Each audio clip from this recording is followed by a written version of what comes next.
नानकटाईला वरपर्यंत असे क्रॅक्स गेले म्हणजे समजायचं ही नानकटाई आतमध्ये खुसखुशीत झाली आहे आणि पूर्णपणे बेक झाली। तर आजची ही नानकटाई बनवण्यासाठी आपण बेकिंग पावडर वापरली नाही, बेकिंग सोडा वापरला नाही आणि विशेष म्हणजे ओव्हन न वापरता कढईमध्ये या एवढ्या सुंदर अशा या नानकटाई बनवल्या। नानकटाईची चव आणि टेक्स्चर अगदी योग्य यावं यासाठी घरातील कोणतीही वाटी किंवा असा डब्बा घ्यायचा आणि यानेच हे सर्व साहित्य मोजून घ्यायचं। तर सुरुवातीला इथे मी हा एक डब्बा भरून मैदा घेते, साधारण पाव किलो मैदा आहे। बेकिंगचा पदार्थ आहे त्यामुळे सर्व साहित्य असं चाळून घ्यायचं म्हणजे त्याचं टेक्स्चर खूप छान येतं। आता मैदा सोबतच यामध्ये एक चमचा भरून बेसन घालायचं। बेसन घातलं म्हणजे या नानकटाई छान अशा खमंग होतात। सोबतच त्या पिठू लागू नये, हलकसं रवाळ टेक्स्चर यावं यासाठी एक चमचा भरून रवा घालायचा। तर रवा घालताना लक्षात ठेवायचं की अगदी बारीक रव्याचाच वापर करायचा। हे सर्व चाळून असं बाजूला ठेवायचं आणि नंतर पुढची प्रोसेस करायची। इथे मी ही परात घेतली आहे, याऐवजी मोठं ताट सुद्धा वापरू शकता। ज्या डब्याने आपण मैदा घेतला होता त्याच डब्याने बरोबर अर्धा डब्बा भरून तूप घ्यायचं। गरम गरम तूप न वापरता असं रूम टेम्परेचरचं तूप वापरायचं। तर हे तूप मी या परातीमध्ये घालते। आता त्याच डब्याने बरोबर पाऊण वाटी भरून पिठी साखर घालायची। तर ही पिठी साखर मी मिक्सरमधून अशी बारीक केली आहे, त्यामुळे यामध्ये घालताना अशी चाळून घालते म्हणजे यामध्ये काही खडे वगैरे असतील तर ते बाजूला होतात। डब्यातील सर्व तूप आणि साखर या मिश्रणामध्ये घालते। बरं, आजच्या या नानकटाईमध्ये आपण बेकिंग पावडर वापरणार नाही किंवा बेकिंग सोडा सुद्धा वापरणार नाही, तरीसुद्धा नानकटाई छान फुलावी यासाठी ही स्टेप करणं फार गरजेचं आहे। तर हे सर्व मिश्रण अगदी हलकं होईपर्यंत फेटून घ्यायचं। तर हे बघा, हाताने असं गोल गोल फिरवत हे मिश्रण असं फेटायचं आहे। एवढं मिश्रण फेटण्यासाठी साधारण 3 ते 4 मिनिटे सहज लागतात। हे मिश्रण जेवढं आपण फेटू तेवढंच या नानकटाई हलक्या होतात आणि छान वरपर्यंत फुलल्या जातात। तर हे बघा, अशा पद्धतीचं हे मिश्रण झालं।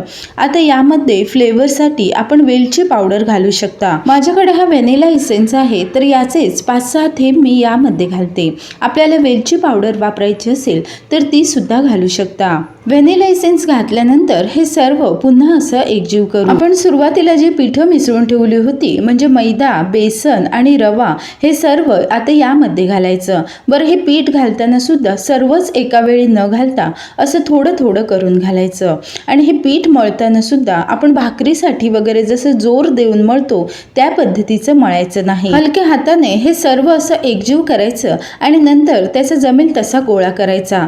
बरं, हे मिश्रण कोरडं वाटत असेल तर यामध्ये दूध किंवा पाणी अजिबात घालायचं नाही। हाताला जी उष्णता असते त्यामुळे हे तूप हलकसं पातळ बनतं आणि त्यानंतर याचा चांगला असा गोळा बनतो।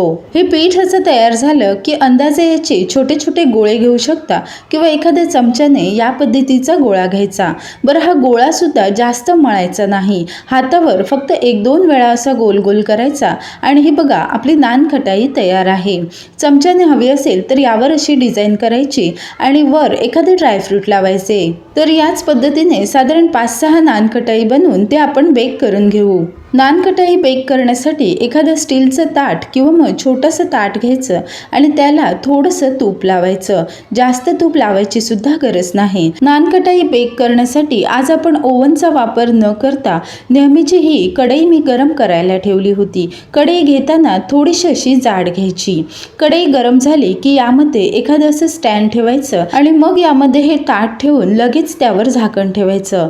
बरं, गॅस आपल्याला कंपल्सरी लहानच ठेवायचा आहे। वरचं ताट थोडंसं पोकळ जाणवत असेल तर वर एखादं असं पोळपाट किंवा एखादी जड वस्तू ठेवायची। बरोबर 18 मिनिटे झालेली आहेत आणि यामध्ये बघा, आपले नानकटाई मस्त अशा वरपर्यंत बेक झाल्या आहेत। याच्या वर असे क्रॅक्स आले की समजायची की नानकटाई आतपर्यंत छान बेक झाल्यात। या नानकटाई किती खुसखुशीत झाल्यात हे सुद्धा पुढे आपण पाहणार आहोत।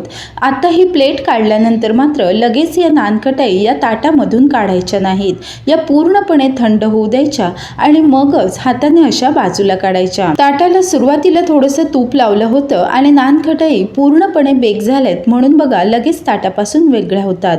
तर नानखटाईचा रंग बघा मस्त बेकरीमध्ये जशा नानखटाई असतात त्याच पद्धतीचा आलेला आहे।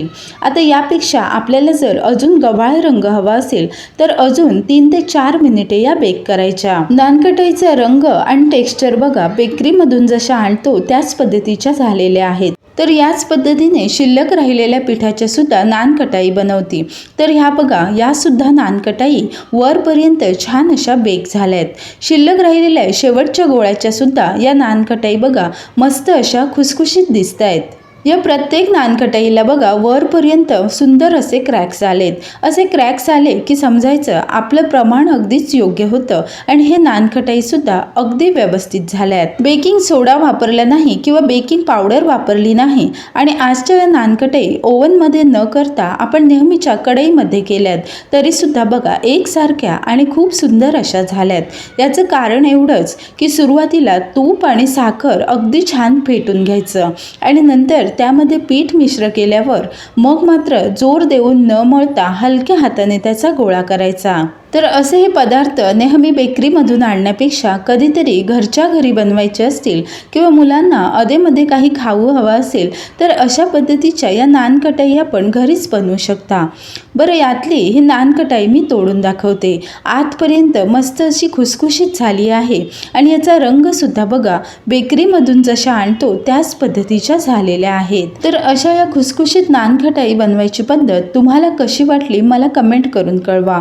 आजची रेसिपी आवडली असेल तर व्हिडिओला लाईक करा आणि अशा छान छान सहज पद्धतीने बनवता येतील अशा रेसिपी पाहण्यासाठी चॅनलला सबस्क्राईब करा आणि बाजूचे बेल आयकॉन दाबा।